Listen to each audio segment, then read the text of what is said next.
na mga super mom, naglagay na ako ng isang lata na liver spread. Ayan. Optional lang to. Kung gusto nyo lagyan, lagay. Kung ayaw nyo naman, okay lang. Sel, pakilagay ng green peas. Kasi dilaw pa yan. Eto, Sel. Ayan din. Dahan-dahan na para dito ng Sel. Ayan. The green brush of green peas. Inuna ko siya kasi medyo matigas pa yan.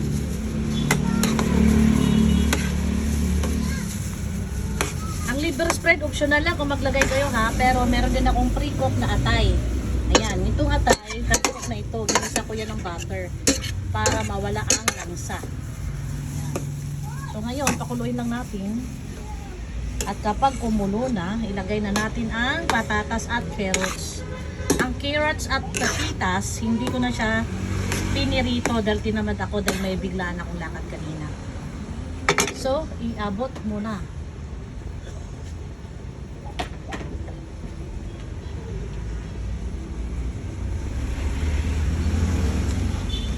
Baka matalsikan tayo, may lakad pa naman ako.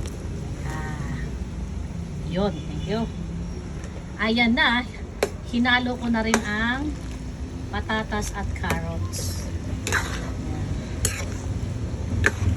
Ayan na. Palambutin na natin ng half cook ang patatas at carrots and then i-off na natin ang kalan. At before natin i-off ang kalan, syempre tikman muna natin ang lasa kung okay na. Ay, nakalimutan ko. Pahingi ako ng nor. Beef or pork?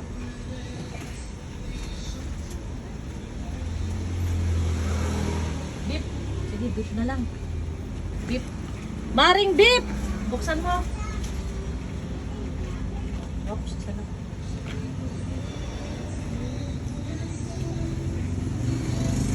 Again, ang cubes optional. Kung gusto maglagay, lagay.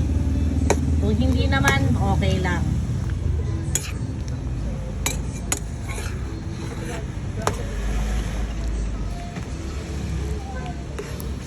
So, hintayin na natin ito kumulo. Pag kulo nito, isang one time na kulo, isang big time na kulo, ilagay na natin ang half cook natin na atay. And then, done ang ating special menudo.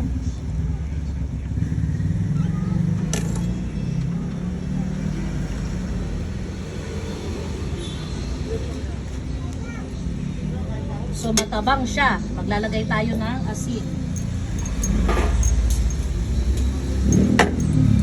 Sel, akin na muna yung kutsara. Matabang. Kaya lagyan natin ng asin. Ano, Sel?